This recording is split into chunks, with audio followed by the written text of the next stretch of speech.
Hello there, Leos. Welcome to your reading. When I was shuffling out the cards, I saw two kind of slideshows. So I'm going to talk about them one by one and how they relate to the cards that are on the table here. So the first thing that I saw is I see this little girl. She looks about 15 or 16. It looks like the 1800s. She's wearing a dress and she's on a bicycle. So she hiked up her dress to be able to sit properly on the bicycle so that the dress, the hems of her dress, doesn't get caught in the spokes and the wheels. So she hiked up her dress, her knees are exposed, she's wearing like stockings underneath and, some shoes, dress shoes. And she is just really happy with this new bicycle. So she's riding all over the village and she's going through a dirt road. And it looks like it recently rained, so there are puddles of water, rocks. So it's an uneven dirt road with a lot of mud, but she doesn't care. So she's riding through it, and she got mud like all over, her dress. It kind of like got into the tires, and then it splashed back on her clothes, on her hair. And she doesn't mind, like she's having a really good time. When she got home, her mom saw her, like her knees exposed and dirt all over her. Her mom gave her a scolding. So it cuts away. So what I'm feeling with this energy, it seems like, it's the 1800s, or at least it's a different time, different era, where gender roles were different, gender expectations were different, social expectations were different, what it means to be a girl, what it means to be a boy, and things like that. So her mom is sort of chastising her, like, you're a lady, you're 15, you're almost, marriage age. You're supposed to be more ladylike. You're not supposed to be a tomboy. So I feel like there are definitely societal, social, gender role expectations, or something that is, imposed by other people onto you. And it feels almost like you have outgrown it, and you feel like it's restrictive, you feel like it interferes with your life, you feel like it's interfering with your ability to really live your life and enjoy your life. So I see many of you going through this stage where you are really questioning, you're questioning, what it is that's making you really happy and why you're not able to pursue it. Okay, that's the main thing. And I feel for many of you, it could be, if you're on the younger end of the age spectrum, it could be, family expectations. You're supposed to go to school. You're supposed to be a doctor. You're supposed to be a lawyer. You're supposed to be ladylike. Women are supposed to behave like this. Men are supposed to behave like this. And, it's everything seems like, or the people around you seem very, very reputation conscious, okay? If you're a little bit older, like if you're, for example, in your 20s, people around you might be like, oh, what did you do before this? Or what school did you graduate from?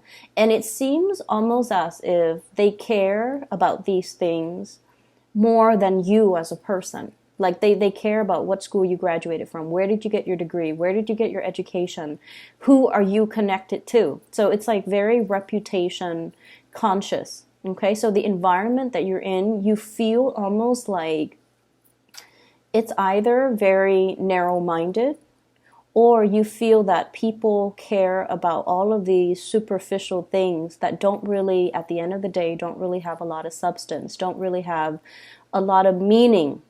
But nonetheless, they care about these things. And so I see many of you following, and you guys are like a very fierce sign. You're not one to follow the herd.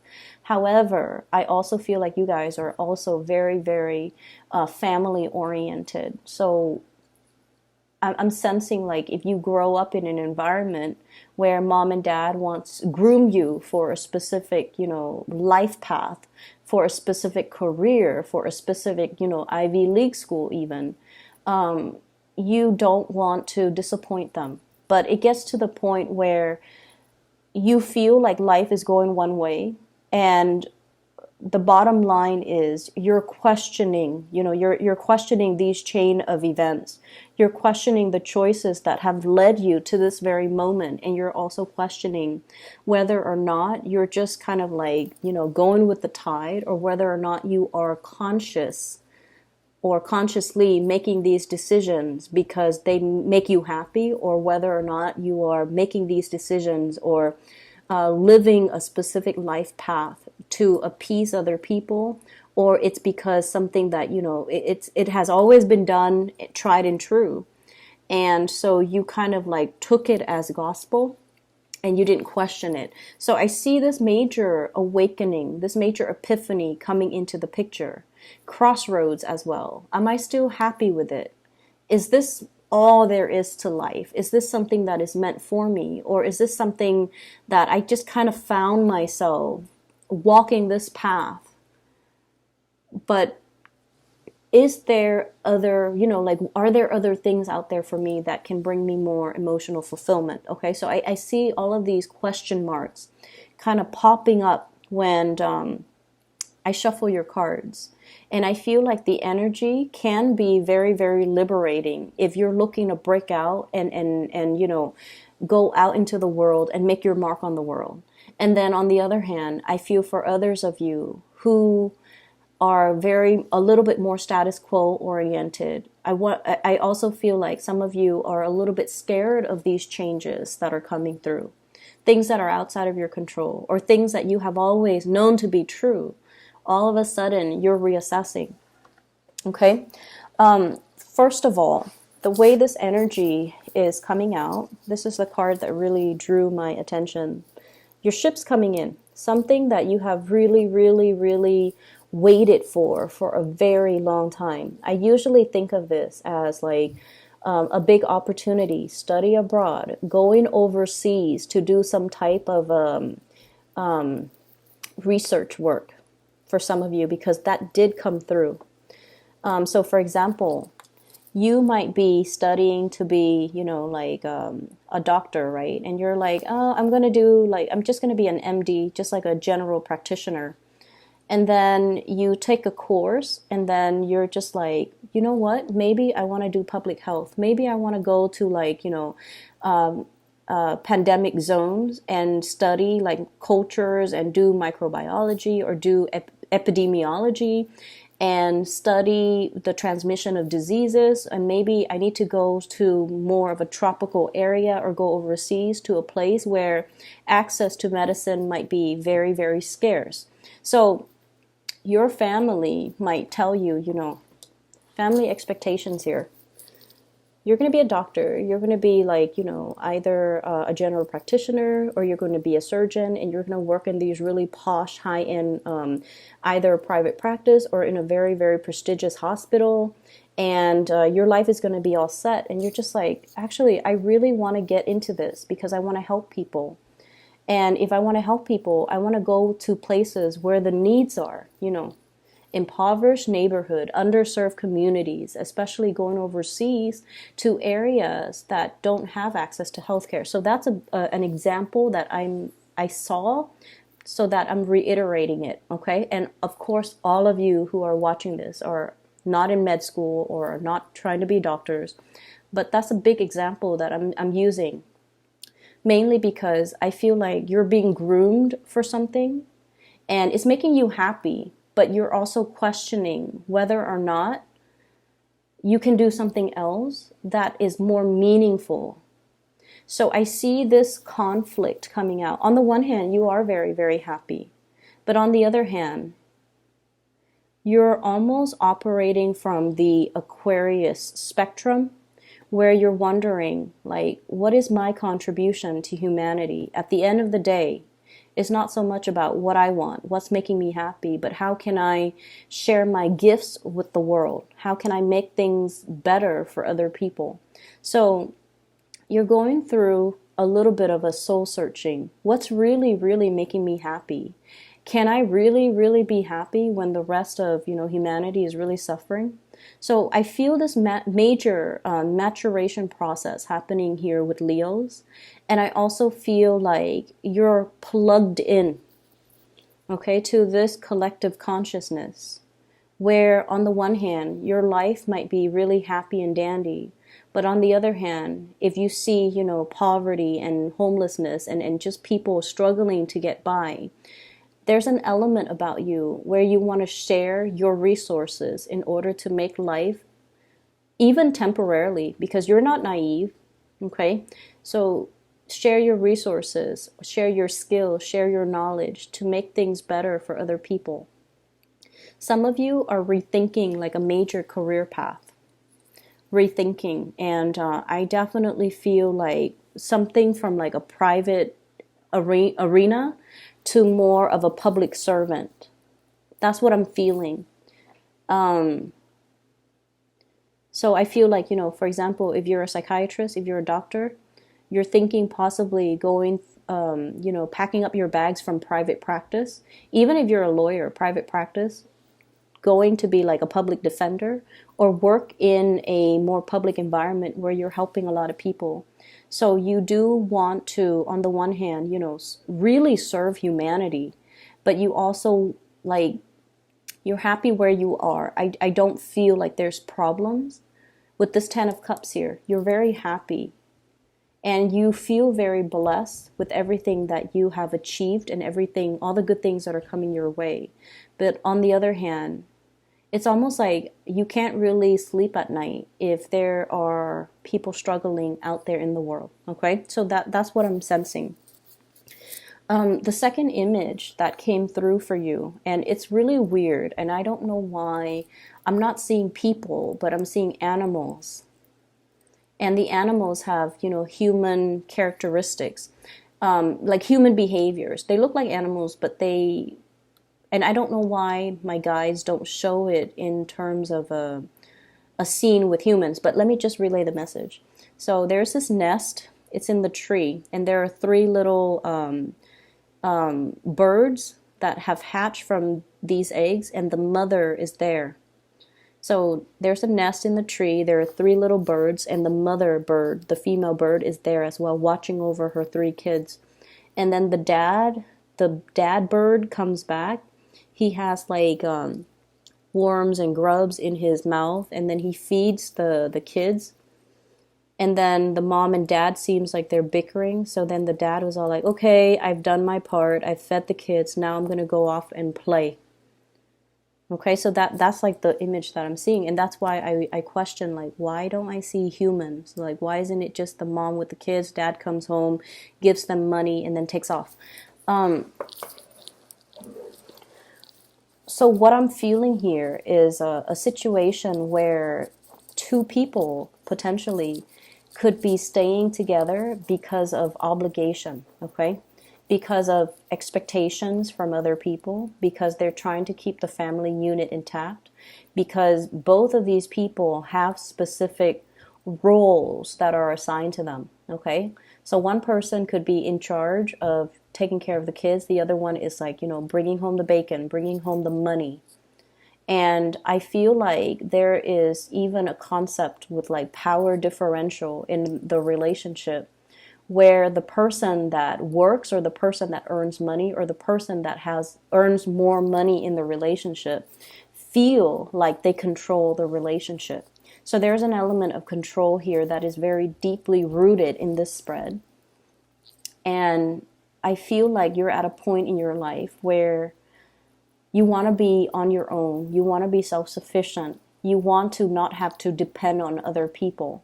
So, if someone is like helping you pay for tuition, for example, and they want you to only study certain things or, graduate with a certain major, I feel like you're starting to feel the pressure, or you're starting to feel that, there's strings attached in this union, or there are strings attached in this give and take. And I feel like someone is dangling something over you and constantly reminding you, I'm doing this for your own good, or I'm doing this, or, you owe me, or remember what I'm doing for you so that later on you don't forget me. So it's like very strings attached, it's very much conditional. Okay. You have to do this in order to get that. So things are very, very conditional. And I'm starting to feel like you're feeling the weight of it. You're feeling like there is no free lunch. You're feeling as well that the other person is dangling this thing over you. And so your ability to make your own decisions might be severely limited, okay? I'm sensing as well, in a work environment, there is some type of unfairness that's coming through. First of all, I have here the Eight of Pentacles, okay? Working hard, keeping your nose to the grindstone in the reverse position with the Devil in the reverse position. Some of you might physically just be like, this job is not doing it for me anymore, and I'm reassessing whether or not I want to invest more time in it. And then I also feel some imbalances in the work environment where the people that are not really doing their job, they're getting the promotions because they know somebody, because of their connections, or because of like just corruption is such a broad term, but I'm just going to use that. Favoritism, corruption, strings attached. You know, you do this for me and then I do this for you. Like I'll scratch your back and you scratch mine. So it's a very, very, from your end, Leos, it's a very unethical, toxic type of a situation. And I feel like many of you might have already left that situation waiting for new opportunities to come on the horizon for you, and you're prepared because you knew this wasn't working. And then I feel like for some of you, you might stay in a job because of the financial security. It pays the bills. And I feel almost like you've been wanting to leave for quite some time, but you know, you have family, you have people that are financially dependent on you, and it's making it harder and harder and harder. But I feel like this might be the breaking point where you start to realize your worth and you're starting to want out and seek new opportunities, okay? And then going back to the birds, okay, the one that brings home the grubs and the worms, he's like, okay, I've done my part. Now I'm going to go off and play. So I definitely feel the weight of responsibilities, obligations, especially when it comes to child rearing, when it comes to family expectations, when it just comes to not being able to get your alone time, okay?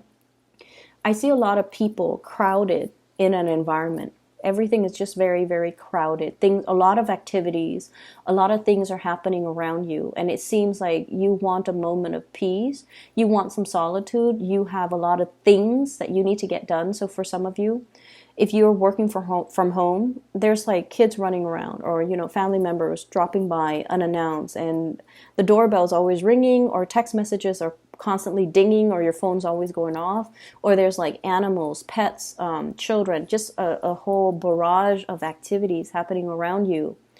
And take yourself to the library, take yourself somewhere else where you can get your work done. And then I also feel for others who are, you know, in between jobs, who are trying to apply for a job, getting their resume together, looking for jobs online, and it's almost like the responsibilities that you have to contend with is delaying the job search process. Okay, so that's what I'm feeling. And so somebody once gave me like the best advice. And it is like the best advice I've ever heard. One of the best that I've ever heard. And he's a father of a friend. And he mentioned to her when she was looking for work, treat the job search as a full-time job. You wake up at 7, you get ready. At 8, you sit at your computer, or 7 to 8, you eat your breakfast or whatever. And then at 8 to 5 p.m., you sit at your computer and you look for work, you apply for it one after the other, you take your lunch break at 12, and then you stop doing the job search at 5. And he goes, and then the next day you repeat. So you treat the whole job searching process as if it's a full-time job. And once you get yourself in a pattern, once you are responsible, once you are diligent, and I feel like, you know, that's when the serious jobs are going to be in the picture. Treat it like a full-time job, okay? Be serious with it. And don't just bookmark it and let it sit. When something catches your fancy, apply for it right away. That way you can knock it down. And he also said, like, as well, create a quota for yourself. So for example, today I'm going to apply for 5 jobs. And then until you finish those, 5 jobs applications, that's when you call it a day. And then the next day, set a quota for yourself. But either way, we have to treat it like a full-time job. And so I see some of you, you're kind of like sitting at home, trying to do these job searches, or trying to fix your resume, or trying to apply for these job applications. And, it's not a fun process. And I see kids around you like, Mom, do you look at what I'm doing? Or Dad, look at what I'm doing. And so you're getting a lot of distractions. And so, block out some time, go to the library, go to a coffee shop with like internet, and try to take care of things from your end. And don't feel guilty that you kind of need to, be away from people. There's nothing wrong with that. You need to do what you need to do to take care of yourself first, and then, resume your life after. Okay, so that's what I'm feeling. And I do see money being a little bit of an issue for many of you. So I have here the Eight of Pentacles. Whatever that was stably coming in is no longer coming in. And then we also have as well the Two of Pentacles. This is kind of like making ends meet, usually piecing together a few part-time jobs in order to get by, in order to make rent, in order to pay the bills at the end of the day. There's a lot of assistance coming through from family members and loved ones. I do sense that. But I feel like, while we're in this space, it's really, really, it can feel really disheartening. Okay, I do sense that. It can feel very disheartening. But they're really telling you not to cut corners and do things the right way. I have here the Wheel of Fortune. Things are going to come into the picture in divine timing. It's in the reverse right now. And so it requires a lot more discipline, a lot more diligence, and a lot more consistency from your end. We have as well the Seven of Swords, and this is strongly on top of the Wheel of Fortune. Do not cut corners. Do not take the easy way out. And you really have to commit yourself in order to create the new life or the new job, or to attract the things that you want that are actually going to be good for you. Okay? I'm going to leave it at that, Leo. So honestly, I tried to do a reading for you guys last night, and we have a lot of the repeat cards. Okay, I couldn't see any images last night, so I tried to do it again today. And when I shuffled it out, 4 of these cards were repeat. We have the Tower, the Wheel of Fortune, Seven of Swords, the Judgment card, as well as that. I think it was, no, it actually was the Seven of Pentacles that came out, waiting for a situation. But now you're no longer waiting. Your ship is coming in. And I just feel like, keep at it. Go on your journey. If you need a break away from people in order to get things done for yourself, don't feel bad, okay? This is more about breaking out of the norm, or breaking out of the mold, and finding yourself and finding whatever it is that really strikes your fancy, something that you want to do, even though other people have different expectations of you. So I feel like you're carving that path, or you're paving that path for yourself, so that you can be freed and unencumbered by other people's expectations. So I will leave it at that. I hope the reading is helpful for you guys, okay? Once again, for those who are still emailing me about personal readings, I don't do those anymore. I do have somebody that I highly recommend. Her name is Bridget. She is phenomenal. She's very psychic, and I've used her services over the years, and I've also recommended her to my family members and my friends. Okay, so best of luck with everything, Leos. Okay, take care.